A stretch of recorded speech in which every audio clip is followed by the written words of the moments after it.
मनुष्य भाग्य का खिलौना नहीं वरन वह अपने भाग्य का स्वयं निर्माता है। मेरे प्यारे विद्यार्थियों को बहुत स्वागत अभिनंदन आपके चाहिए चैनल करियर बस बिहार सर के साथ। आप सबको प्रणाम, नमस्कार, जय हिंद।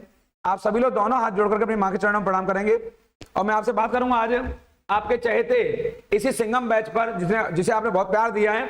मैं Q20 बात कर रहा हूं और ये मैं बात कर रहा हूं मॉक टेस्ट 5 पर 5वें नंबर पर 20 मिनट में 20 प्रश्न Q20 लेकर आया हूं मैं आपके लिए। और ये वे प्रश्न है जो आपको सिंघम बनाएंगे और आपको सफलता के शिखर पर पहुंचाएंगे। आपके मैंने आपके लिए आपके चहेते प्लेटफॉर्म पर इसी पढ़ाई की पंचायत में मैंने आपके लिए ये मैं बात करूंगा आपसे अगले 20 मिनट तक, इसलिए आप वीडियो बने रहेंगे। लाइक शेयर करना बिल्कुल नहीं भूलेंगे। इन बातों को ध्यान रखिए क्योंकि मैं बता चुका हूं अब जन जन की यही पुकार और शिक्षा पहुंचे हर घर द्वार। यहां बात करूंगा मैं आपसे। यहां पर ये मैं निकाला क्वेश्चन आपके लिए जो बड़ा इंपॉर्टेंट है। इसको देखिए आपको अंदर से अच्छा लगेगा क्योंकि ये क्वेश्चन कई सारे एग्जाम में पूछा गया है। यहां से पूछा गया है ये क्वेश्चन। ये है, यह किसने कहा था कि एडोल्फ हिटलर जर्मनी है और जर्मनी एडोल्फ हिटलर है। ये हिटलर के लिए वचनबद्ध है और जर्मनी के लिए वचनबद्ध है। यानी कि जो हिटलर है वही सब कुछ है और जर्मनी हिटलर है। जैसे वर्तमान समय में अगर मैं कह दूं कि मोदी इज इंडिया और इंडिया इज मोदी तो मैं गलत नहीं हूं क्योंकि पूरे विश्व के बड़े नेता बन चुके हैं।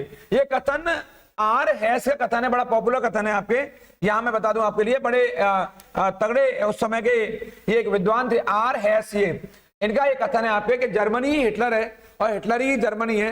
ये जो जर्मनी का संबंध है यहां से हिटलर का, ये इनकी पार्टी का नाम नाजी पार्टी है। आपके एग्जाम में ये क्वेश्चन आ सकता है।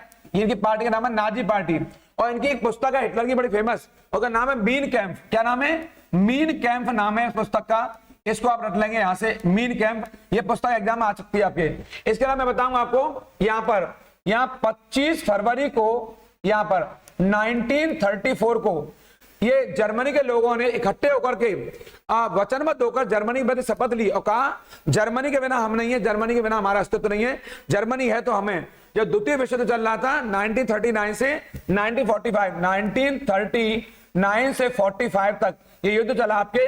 और आप जानते हैं मित्र राष्ट्रों और दूरी राष्ट्रों के मध्य युद्ध हुआ था जो बहुत महत्वपूर्ण है। और हिटलर की पार्टी का नाम क्या है? Nazi party. ये बहुत महत्वपूर्ण है, इसे आप लोग रट लेंगे यहां से। इस क्रम में मैं आपके लिए दूसरा क्वेश्चन लेकर आया हूं जो बड़ा महत्वपूर्ण है। किसने इस मंत्रिमंडलीय यानी कि कैबिनेट पद्धति को, यानी मंत्री परिषद के छोटे रूप को मंत्रिमंडल कहते हैं, किसने कहा है ये राज्य रूपी जहाज का स्टीयरिंग व्हील है? ये कथन किसका है? तो आप बताएंगे इसका सही उत्तर है ये रैमजे म्यूर। सही उत्तर, इनको रैमजे म्यूर भी कहते हैं। ये ब्रिटेन के एक बहुत बड़े उदारवादी नेता रहे आपके। और आपने वर्ष 1920 से लेकर के 30 तक ब्रिटेन के जो आपका पॉलिटिकल इतिहास है उसमें बड़ा रोल प्ले किया है, वो बड़े चिंतक भी रहे। तो रैमजे म्योर ने कहा कि राज्य रूपी जहाज का स्टीयरिंग व्हील, इसको किसको कहा है? मंत्रिमंडल को, यानी कि कैबिनेट को कहा है। ये बहुत इंपॉर्टेंट है, इस कथन को रट लेना क्योंकि ये कथन एग्जाम में कई बार आया है, दोबारा आपसे पूछा जा सकता है। इस क्रम में मैं आपको अगला क्वेश्चन आपके लिए लाया हूं। चूंकि मैं इस सीरीज को जल्दी इसलिए करा रहा हूं क्योंकि Q20 है, क्वेश्चन 20 है, 20 मिनट में 20 क्वेश्चन कराने मुझे। ये 2020 का हमारा एक ऐसी पंचायत चल रही है जो आपको सिंघम बनाएगी और आपको शिखर पर पहुंचाएगी। ये मैं निकाला है किसने प्रधानमंत्री को यहां से समकक्षों में प्रथम कहा है। ये क्वेश्चन प्रधानमंत्री को समकक्षों में यानी कि अपने पैरेलल सारे इक्वल हैं उनमें प्रथम कहा है। ये कथन किसका है? तो ये कथन ये मार्ले कथन है। आपको याद आ रहा हो तो वर्ष 1909 का भारत के मार्ले मिंटो सुधार, आपको याद आ गया शायद, वर्ष 1909 का मार्ले मिंटो सुधार जिसने मुस्लिमों के लिए पृथक निर्वाचक मंडल की स्थापना की, सेपरेट इलेक्टोरल सिस्टम की स्थापना की, जिससे मुसलमानों को अलग निर्वाचक मंडल मिला। इसी के तहत मिला, बोलते हैं मार्ले मिंटो रिफॉर्म। मैं इतिहास की बात नहीं कर रहा हूं, मैं इतिहास के पन्नों मांगा वहां चर्चा करूंगा आपसे। लेकिन मैं बता रहा हूं आपको प्रधानमंत्री में ये अपने समकक्ष प्रथम किसने कहा है? ये मार्ले ने कहा है। ये बहुत बड़े एक नेता है, कहां के? ब्रिटेन के आपके। और इनका ही कथन है ये एक साथ तैरते हैं एक साथ डूबते हैं, यानी कि मंत्रिमंडल के मुखिया या प्रधानमंत्री होते हैं। अब किसी मंत्री के विरुद्ध अविश्वास प्रस्ताव आ जाए, नो कॉन्फिडेंस मोशन आ जाए तो पूरे मंत्रिमंडल को त्यागपत्र देना पड़ता है। और इसके मुखिया कौन होते हैं? प्रधानमंत्री, अर्थात वह सरकार गिर जाती है अगर प्रस्ताव पारित हो जाए तो। कौन सा प्रस्ताव? अविश्वास प्रस्ताव, नो कॉन्फिडेंस मोशन। और बॉस कौन होते हैं उसके? प्रधानमंत्री बॉस होते हैं क्योंकि वो मंत्रिमंडल में अपने समकक्षों प्रधान होते हैं, हेड होते हैं। इसमें आपके जब मैं आऊंगा पॉलिटी के पन्नों में, भारतीय राज व्यवस्था के पन्नों में, तो विस्तार से चर्चा करूंगा आप लोगों से कि मंत्री परिषद क्या होती है और मंत्रिमंडल क्या होती है। इस सीरीज का तीसरा क्वेश्चन है, पशुपालन के साथ खेती को क्या कहा जाता है। यानी पशुपालन भी हो, एनिमल हस्बेंड्री भी हो और आपका कृषि एग्रीकल्चर भी हो, उस विधि को क्या कहते हैं, वो मेथड कौन सा है। तो उस विधि को हमारे यहाँ मिश्रित कृषि क्या कहते हैं, मिश्रित कृषि कहा जाता है, यानी कि मिक्स्ड एग्रीकल्चर कहा जाता है। कौन सी वाली को, कृषि के साथ पशुपालन यानी कि मधुमक्खी पालन यानी मत्स्य पालन, आप जानते होंगे हमारे यहाँ मुर्गी पालन, ये सब किसमें आते हैं, ये पशुपालन में हमारे यहाँ खेती में आते हैं, कृषि में आते हैं। कौन सा, हमारे पिसिकल्चर होता है, हमारे यहाँ पे वर्मी कल्चर भी होता है, हमारे यहाँ पर पिसी आपका हमारे यहाँ विटिकल्चर भी होता है, हमारे यहाँ पर ये सारे कल्चर काय में आएंगे, ये सब आपके इसी में आएंगे, काय में कृषि व्यवस्था में आते हैं। और डेयरी फार्मिंग को भी इसी में शामिल किया गया है। ये जो मिश्रित अर्थव्यवस्था दिखाई दे रही है आपको, मिश्रित अर्थव्यवस्था उसे कहते हैं, ये पीपी पब्लिक प्राइवेट, यानी कि जब सार्वजनिक निजी भागीदारी जहां होती है उसे बोलते हैं मिश्रित अर्थव्यवस्था, यानी सार्वजनिक और निजी भागीदारी को मिश्रित अर्थव्यवस्था। अब मिश्रित कृषि क्या होती है, कृषि के साथ साथ जब पशुपालन भी किया जाता है। रट लेंगे इसको, यहां से उत्तर इसका ए है। इस क्रम में मैं आपको बताऊंगा, आपको अगला क्वेश्चन है मेरा, ये द्रव चालित क्रिया किस कारण से होने वाला एक प्रकार का अपर्दन है। अपर्दन माने इरोजन है, टूटन है। तो आप जानते होंगे ये प्रवाही जल होता है, नदी का बहता हुआ जो तेज बहाव वाला जल होता है वो अपर्दन के लिए उत्तरदायी है। आप जानते हो चंबल नदी द्वारा जो गली इरोजन उसे बोलते हैं अवनल का अपर्दन। चंबल नदी द्वारा, यहाँ पर चंबल नदी द्वारा ये अवनल का, इसको आप लिख भी लेंगे यहां से, अवनल का अपर्दन हुआ है जो एक बड़े भाग में मध्य प्रदेश और राजस्थान कुछ हिस्से में आपके चंबल नदी से, और उस चंबल के कारण से जो चंबल के बीहड़ बने, क्या बने, बीहड़ बने, वो भी इसके लिए उत्तरदायी है। और कहीं ना कहीं ये प्रवाही जल नदी तटीय भागों को तोड़ने में उत्तरदायी होता है। इसका सही उत्तर है आपका प्रवाही जल, इसे आप इंपोर्ट कर लेंगे यहां से। इस क्रम में मैं आपको आगे बताऊंगा, ये बड़ा चौथा आपके लिए ये अगला क्वेश्चन है हमारा, निम्नलिखित में कौन सा नवीनतम भूवैज्ञानिक युग है। क्या वो परमियम है, क्या वो ट्राइसिक है, या क्रिटेशियस है, या जुरासिक है। इसका सही उत्तर है आपके ये वाला सी सही उत्तर है इसका। क्रिटेशियस युग को आपके नवीनतम भूवैज्ञानिक युग कहा जाता है, यानी कि ये पहले युग आएगा आपके। अगर एक क्रम आपको लगाने के लिए आ जाए कि पहले कौन आएगा, फिर कौन आएगा, फिर कौन आएगा और सबसे अंत में कौन सा आएगा, एक क्वेश्चन ऐसे आ सकता है। तो इसका सही उत्तर बताएंगे आप लोग यहाँ से, ऐसे पहले आपके सी आएगा, फिर आपका ये डी आएगा, फिर आपका ये बी आएगा और फिर आपका ये ए आएगा। यानी सबसे पहले क्या आएगा, क्रम में लगाने के लिए आ जाए तो पहले आएगा क्रिटेशियस आएगा, फिर आपका जुरासिक आएगा, फिर आपका ट्राइएसिक आएगा, फिर आपका परमियम युग आएगा। इसको आप लोग याद कर लेंगे, ये इंपॉर्टेंट है। यहाँ से ये नवीनतम भूवैज्ञानिक कौन सा है, ये क्रिटेशियस है, ये हमारे लिए महत्वपूर्ण है। मैंने इस श्रृंखला में आपके लिए अगला क्वेश्चन निकाला, ये वाला, किस रूप के पौधे से कोको और चॉकलेट को प्राप्त किया जा सकता है। यहाँ से तो आप बताएं, क्या वो शाक है, क्या वो मैंग्रोव है, या छोटे वृक्ष है, या बहुत बड़ा पौधा है। तो इसका सही उत्तर है आपके ये छोटे वृक्ष होते हैं आपके। इन वृक्षों की ऊंचाई 6 से लेकर 8 मीटर तक होती है। कई बार आपके कौन से वाले, ये इससे क्या प्राप्त होता है, कोको प्राप्त होता है। क्या प्राप्त होता है, इससे चॉकलेट प्राप्त होती है। और ये कहां मिलते हैं, दक्षिण अमेरिकी महाद्वीप में ये मेनली मिला करते हैं। ये बहुत इंपॉर्टेंट है आपके। ये इनकी जो ऊंचाई होती है वो यहां मैं थोड़ा पुनः बताता हूं, 4 से ये रहा 4 से और 8 मीटर तक इनकी ऊंचाई हुआ करती है। किसके, आपके कोको वृक्षों की। आप जानते हैं कोको से चॉकलेट प्राप्त किया जाता है और कोको से कॉफी प्राप्त की जाती है। ब्राजील इस मामले में नंबर 1 पर है। आप जानते होंगे ब्राजील में कॉफी का सबसे बड़ा उत्पादन होता है। और ब्राजील के जो शहर है, एक आपका रियो नाम का शहर है, वह बड़े पैमाने पर इसका उत्पादन होता है। और एक पौधा है कोको का, उसका नाम है थियोब्रोमा। क्या नाम है, थियोब्रोमा, बड़ा पॉपुलर है। थियोब्रोमा नाम का पौधा है, ये वाला थियोब्रोमा नाम का पौधा है। इसको आप लिख लेंगे यहाँ से। मैं थोड़ा सा, ये 20 सीरीज चल रही है यहाँ पे, इसलिए थोड़ा स्पीड में इन चीजों करा रहा हूं। इसे कोकोआ, कौन सा, काकोआ, इसे काकोआ वृक्ष भी कहते हैं, जिससे हमें कोको प्राप्त होता है आपके। ये थियोब्रोमा में इसका अन्य नाम है, ये इंपॉर्टेंट है। आप जानते होंगे भारत में कर्नाटक क्षेत्र है जो कॉफी उत्पादन में अव्वल है। और कर्नाटक के अलावा हमारे यहाँ तमिलनाडु और केरल में भी कॉफी का उत्पादन किया जाता है। याद कर लेंगे, कॉफी के मामले में कर्नाटक हमारे यहाँ पे अव्वल नंबर पर है। कॉफी का सर्वाधिक उत्पादन कहाँ होता है, कर्नाटक में होता है। यहाँ पर इस सीरीज में बताऊंगा मैं आप लोगों को। अगला क्वेश्चन लेकर आया हूं मैं जो आपके लिए, वो यह है, रडार का प्रयोग किसके लिए किया जाता है। तो क्या वो निमग्न पनडुब्बियों पता लगाने के लिए, या रेडियो रिसीवर के लिए, या दूरस्थ वस्तुओं का। ये यहाँ दूरस्थ हो गया है, एक ये वर्ड हमारे पास ये है, दूरस्थ है, ये वाला ये वर्ड है हमारे पास, इसे दूरस्थ कहते हैं हमारे यहाँ पे। ये थोड़ा सा यहाँ बता दे रहा हूं, दूरस्थ वर्ड है, दूरस्थ है। दूरस्थ माने फार वाला इलाका, ये वाला। एक सही उत्तर यही है, रेडियो। एक दूरस्थ वस्तुओं की पहचान करना और उनका पता लगाना, यानी आप जानते हो रडार होता है, रडार का जो मानक है वो ये RADAR, ये वाला। इसका मतलब होता है radio detection and ranging, radio detection and ranging, यानी कि वायुयान के लिए और अंतरिक्ष में होने वाली अनेक प्रकार की घटनाओं के लिए रडार बड़े पैमाने पर प्रयोग करता है, उसका हेल्पफुल होता है, कार्य करता है। आप लोग रडार के बारे में मालूम होगी, जो हमारे वायुयान है, एरोप्लेन से हमारे या हमारे उपग्रह होते हैं या अंतरिक्ष में जो भी घटनाएं होती हैं उन सब के लिए सबसे बड़ी बॉडी कौन सी होती है? रडार होती है। रडार नहीं होता तो हमारा ये एरोप्लेन सिस्टम फेल हो चुका होता। इस समय मैं बताऊंगा आपको ये वाला। अगला प्रश्न मैंने आपके लिए निकाला यहां से, ये है इंटरनेट प्रौद्योगिकी के आरंभ में इंटरनेट के तैयार करने के लिए कौन सी भाषा प्रयोग की जाती है? यहां से ये इंपॉर्टेंट आपके लिए, कौन सी भाषा?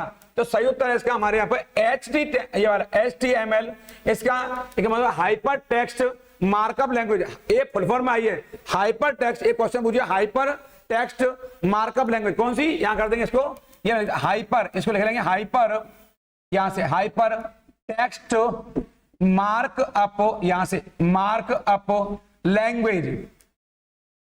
इसको आप याद कर लें, कई बार इसकी फुल फॉर्म आती है। और इसका विकास कब हुआ है? वर्ष 1993 में इसका विकास हुआ है। तो मैं किस पर चर्चा कर रहा हूं आप लोगों से? मैं बात कर रहा हूं आपके Q20 पर 20 मिनट में 20 प्रश्न, जो आपको सिंघम बना करके शिखर पर पहुंचाएंगे आप लोगों से। यहां पे मैं बता दिया इंटरनेट के आरंभ में इसी HTML का प्रयोग हुआ है। इसके में मैंने आपके लिए एक अन्य क्वेश्चन निकाला है जो बड़ा महत्वपूर्ण है। तारों का रंग किस पर निर्भर करता है? क्या तापमान पर, क्या दूरी पर, रेडियस पर या वायुमंडलीय दाब पर? इसका सही उत्तर है तापमान पर या टेम्परेचर पर। आप जानते होंगे जो तारे होते हैं, सूर्य भी एक तारा है। सूर्य क्या है? सूर्य भी एक तारा है आपके। और हमारे ब्रह्मांड में यानी यूनिवर्स में असंख्य तारे हैं, बड़ी संख्या तारों की आपके। और तारों का समूह जो होता है तारामंडल कहलाता है हमारे यहाँ पर आपके। आप जानते होंगे सूर्य में सबसे ज्यादा मात्रा में कौन सा तत्व मिलता है? वो तत्व होता है कौन सा? हाइड्रोजन। कौन सा होता है? हाइड्रोजन होता है। इसको आप रख लेंगे यहां से, ये सबसे ज्यादा मात्रा में हाइड्रोजन पाया जाता है। उसके बाद नंबर 2 आता है हीलियम का, और फिर बाकी के अन्य तत्व होते हैं। सबसे ज्यादा मात्रा में हाइड्रोजन होता है। और सूर्य भी एक तारा होता है, और तापमान के कारण से तारों का रंग बदलता है। जब ये अधिक रेड हो जाते हैं, लाल हो जाते हैं, तो तारों की मृत्यु हो जाती है, तारे समाप्त हो जाते हैं। तो आप बताएंगे तारों का रंग किस पर निर्भर करता है? तापमान पर, अर्थात टेम्परेचर पर। मैं बताऊंगा आपको इस क्रम में। अगला क्वेश्चन लेकर आया हूं इस Q20 श्रृंखला में। ये जो हमारे वर्मिंग कंपोस्टिंग होती है, जो वर्मिंग कंपोस्टिंग हमारे यहाँ होती है वर्मिंग वाली, वो किससे की जाती है? फंगस से, क्या बैक्टीरिया से, क्या कृमि से, क्या एनिमल से? तो कृमि यानी कि हमारे यहाँ पर जो कृमि, जो छोटे कैंचुए नुमा, आप जानते होंगे जो वर्मी कल्चर हमारे यहाँ किया था, कैंचुआ पालन बोलते हैं वर्मी कल्चर को, उसके द्वारा हमारे यहाँ छोटे जीव होते हैं। तो ये सबसे अच्छा इन जीवों से ये जैविक खाद होता है। क्या होता है? ये जैविक खाद होता है। इसे हम लोग क्या कहते हैं? इसी को हम लोग ऑर्गेनिक फर्टिलाइजर भी कहते हैं। ऑर्गेनिक फर्टिलाइजर भी कहते हैं, जो अवशिष्ट पदार्थों को सड़ा गलाकर बनाया जाता है। उसमें कृमियों का बहुत बड़ा योगदान होता है। केंचुआ भी एक कृमि होता है जिसका इस्तेमाल होता है, उसको गला करके सड़ा करके उसका इस्तेमाल करते हैं। ये जैविक खाद होता है जो कि कृषि के लिए बहुत यूजफुल है। मैं क्या बात कर रहा हूं? मैं बात कर रहा हूं आपसे Q20 पर, क्वेश्चन 20 पर 20 मिनट में 20 प्रश्न। इसलिए मैंने कहा है लाइक और शेयर करना बनता है आपका, इसे लाइक जरूर करेंगे आपको। और मैं आपके लिए अगला क्वेश्चन लेकर आया हूं, अजैव निम्नीकरण। बहुत इंपॉर्टेंट है।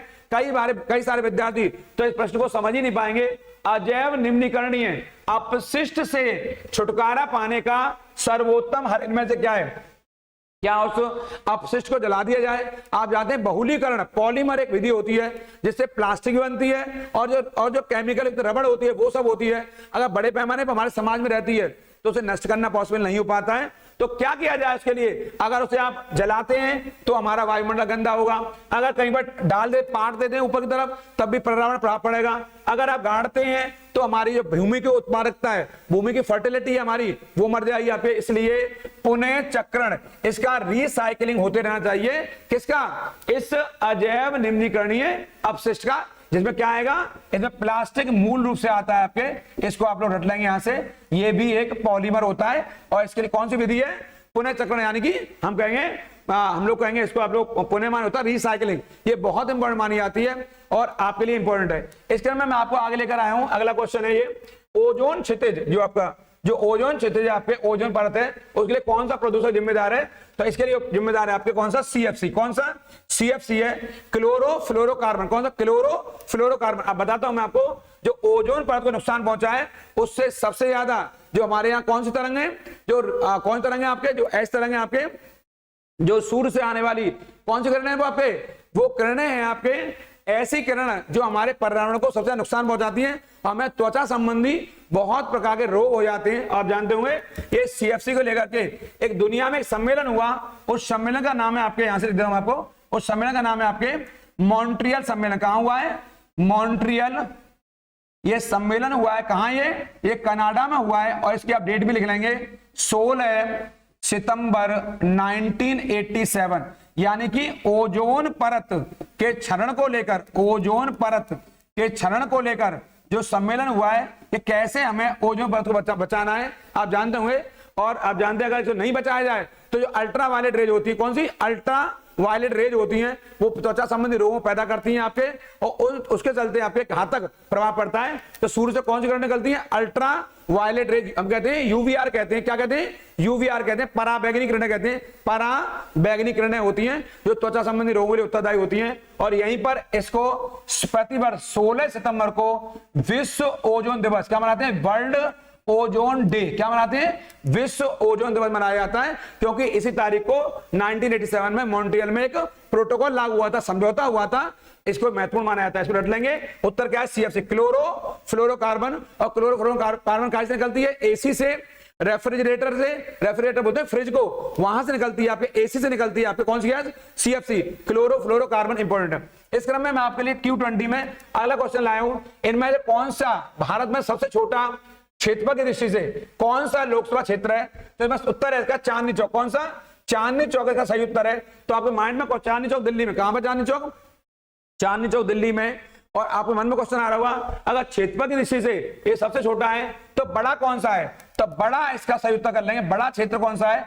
वो लद्दाख है। कौन सा है वो लद्दाख है। इसको आप रट लेंगे आपके क्षेत्रफल की दृष्टि से। आपके माइंड में आ सकता है क्या जनसंख्या की दृष्टि से, जनसंख्या ये भी आ सकता है कई बार आपके, क्या जनसंख्या, यहां से जनसंख्या की दृष्टि से ये क्वेश्चन आपके यहां बन सकता है माइंड में आपके, यहां पर ये क्वेश्चन आ सकता है क्या जनसंख्या पॉपुलेशन की दृष्टि से सबसे छोटा कौन सा है? जनसंख्या की दृष्टि तो छोटा बताएं कौन सा है? वो लक्षद्वीप है। ये भी कई बार पूछ सकता है आपके एग्जाम में यहां से, इसलिए ये महत्वपूर्ण याद कर लेंगे। तो कई बार बड़ा क्षेत्र आएगा क्षेत्रफल से तो लद्दाख बताएंगे, और छोटा आएगा तो क्षेत्रफल के आधार पर चांदनी चौक बताएंगे। अगला मैं प्रश्न बताऊंगा आपको इस क्रम में, एक बड़ा महत्वपूर्ण है। एक क्वेश्चन आप सर्च करते रहिए। कौन से मनीषी, कौन से विद्वान है भारत के जिन्होंने दक्षिण भारत का आर्यीकरण किया है? कौन से भारत के विद्वान है? कौन से भारत के मनीषी, कौन से भारत के बड़े विद्वान जिन्होंने दक्षिण भारत का आर्यीकरण किया? सर्च करते रहिए, जल्दी से मुझे अपने कमेंट में लिख के बताइए। ये अगला क्वेश्चन है। गांधी जी के अनुसार वर्ग संघर्ष, ये क्लास संघर्ष की समाप्ति और संपत्ति के लिए प्यार किससे कम किया जा सकता है? किससे कम किया जा सकता है वर्ग संघर्ष को, आपस में लड़ाई को? तो सही उत्तर है इसका न्यासी प्रथा के द्वारा। यहां से ये सही उत्तर है पे, यानी गांधी जी का सिद्धांत है ट्रस्टीशिप सिद्धांत। कौन सा? ट्रस्टीशिप सिद्धांत। कौन सा? ट्रस्टीशिप सिद्धांत है गांधी जी का। इसके द्वारा आपस में प्रेम बढ़ाया जा सकता है और वर्ग संघर्ष को कम किया जा सकता है। ये इंपॉर्टेंट है, इसे आप रट लेंगे। गांधी और कार्ल मार्क्स हमेशा वर्ग संघर्ष की बात करते हैं और गांधी जी वर्ग संघर्ष को समाप्त करने की बात करते हैं। आप प्रेम के द्वारा, ये कहते हैं जो कंपनी के मालिक हैं, फैक्ट्री के मालिक हैं, वो केवल कौन है? केवल देखरेख करने वाले, ना कि मालिक हैं। उन्हें मजदूरों के साथ सहभागिता निभानी चाहिए। इसको रट लेंगे आपको। ये क्या है? न्यासी यानी क्या है? ट्रस्टीशिप सिद्धांत है गांधी जी का। ये आपके बहुत इंपॉर्टेंट है। इस क्रम में अगला क्वेश्चन निकाला है। 1972 में शिमला समझौता हस्ताक्षर करने वाले पाकिस्तान के PM कौन थे उस समय? तो सही उत्तर इसका है यहां से, ये इनका नाम है ये जुल्फिकार अली भुट्टो। क्या नाम है? जुल्फिकार अली भुट्टो। इसको रट लेंगे। जुल्फिकार अली भुट्टो, जिन्हें बाद में फांसी भी दी गई थी। और वर्ष 1972 में जुल्फिकार अली भुट्टो ने इंदिरा गांधी के साथ शिमला में समझौता किया। आप जानते होंगे वर्ष 1971 में जो भारत ने जो पटकनी दी, जो पाकिस्तान को हराया, उसके बाद पाकिस्तान के PM जुल्फिकार अली भुट्टो और भारत की इंदिरा गांधी ने संयुक्त रूप से हस्ताक्षर किए। इसे कहते हैं, इसे कहा जाता है शिमला समझौता। इसे आप रट लेंगे, इंपॉर्टेंट है यहां से। अब मैं बताऊंगा आप लोगों को यहां से, इंपॉर्टेंट है। एक और बताया था थोड़ा सा हल्का से, यहाँ पे मैं Q20 चल रहा तेजी में हूं इस समय आपके लिए, फिर भी बताता हूं। अयूब खान ने भी एक समझौता किया था हमारे यहाँ पर, आप जानते होंगे।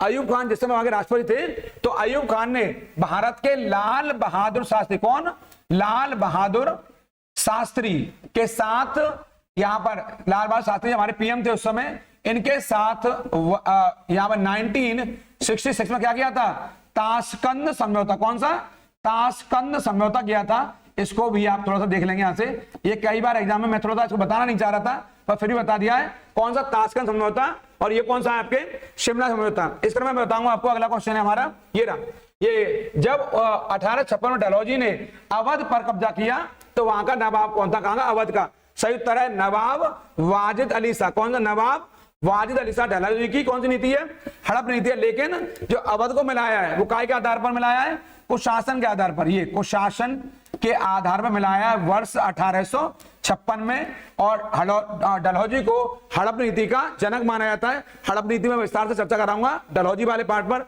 फिलहाल अभ्यास कर लेंगे। वाजिद अली शाह जो कि अवध का अंतिम नवाब था। इसके मैं बताऊंगा मैं आपको। अगला क्वेश्चन है हमारा ये रहा, यूएन चार्टर में कितने सिद्धांत हैं, ये वाला क्वेश्चन। तो आप बताएंगे यूएन चार्टर में कुल 7 सिद्धांत हैं। यहां से इंपॉर्टेंट है, और आप जानते हैं यूएनओ में जो इंपॉर्टेंट बात है, बहुत इंपॉर्टेंट, आपको पता भी नहीं होगी कि 26 जून को यहां पर, 26 जून को पहली बार, 26 जून को यहां पर, ये 1945 में अमेरिका के सैन फ्रांसिस्को में उस पर हस्ताक्षर किए गए थे पहली बार। किस पर, यूएन चार्टर पर हस्ताक्षर जो हुए वो 26 जून 1945 को हुए। और 24 अक्टूबर यहां पर 1945 को इसको लागू कर दिया गया। इसलिए प्रतिवर्ष 24 अक्टूबर को यूएनओ डे मनाया जाता है। ले हस्ताक्षर कब हुए, तो आप बताएंगे 26 जून को हुए 1945 में। कहां पर, अमेरिका के सैन फ्रांसिस्को शहर में, अमेरिका के सैन फ्रांसिस्को शहर में हस्ताक्षर हुए। इसे आप रट लेंगे यहां से। और कितने, इसमें कितने चार्टर, कितने सिद्धांत हैं, 7। जो कहता है चार्टर का पहला ही पॉइंट कहता है सभी हम लोग एक हैं और आपस में प्रतिबद्ध हैं और मिलजुल से काम करने वाले हैं। ये यूएनओ का चार्टर कहता है हम सब लोग आपस में प्रतिबद्ध हैं, जुड़कर काम करेंगे। निम्नलिखित देशों में किस देश में कोई भी खनिज निक्षेप नहीं है, ये एक सही उत्तर है स्विट्जरलैंड। यहाँ किसी प्रकार का कोई मिनरल्स नहीं है। आपके मिनरल मान होता है खनिज, लोहा, सोना, चांदी, ऐसे पदार्थ होते हैं। ये स्विट्जरलैंड में किसी प्रकार का खनिज नहीं है और स्विट्जरलैंड इनका आयात करता है। तो आपके माइंड में आएगा स्विट्जरलैंड इतना विकसित है, इसकी अर्थव्यवस्था कैसे चलती है, तो कैसे चलती है, आपके पर्यटन से, टूरिज्म से चलती है। और यहाँ की एक बैंक है, कौन सी, स्विस बैंक है, जो बहुत गोपनीय आप जानते होंगे। और स्विट्जरलैंड की जो कैपिटल है कौन सी है, वो बर्न है। कौन सी है, बर्न है। और यहाँ का एक बड़ा शहर है जिनेवा, जो बहुत पॉपुलर है आपके स्विट्जरलैंड में। सब घूमने वाले स्थान है आपके, कभी मौका मिले तो आप लोग यहाँ पहुंचेंगे यहाँ से। इस समय मैं आगे बताऊंगा आपको पृथ्वी का सबसे अधिक तप्त गर्म स्थान कौन सा है, तो सही उत्तर है इसका यहाँ पर अल अजीजिया। कौन सा है, अल अजीजिया, जो कहां स्थित है, लीबिया में। ये आपके कहां का राष्ट्र है, अफ्रीका महाद्वीप का राष्ट्र है। इसे आप रट लेंगे आपको यहां से। और यहीं पर इसका तापमान आपके सबसे पहले हमारे वर्ष 1922 में यहां पर ऐसा कहा जाता है, यहां पर 1922 के आसपास यहां पर जो क्षेत्र इसका तापमान मापा गया था यहां से पहली बार। अब वर्ष या रहने दीजिए, आपके वर्ष नहीं पूछा आपसे, ये पूछ सकता है आपके यहां से, ये पूछ सकता है कि यहाँ का तापमान कितना, तो उसे लिख लेंगे 58.7।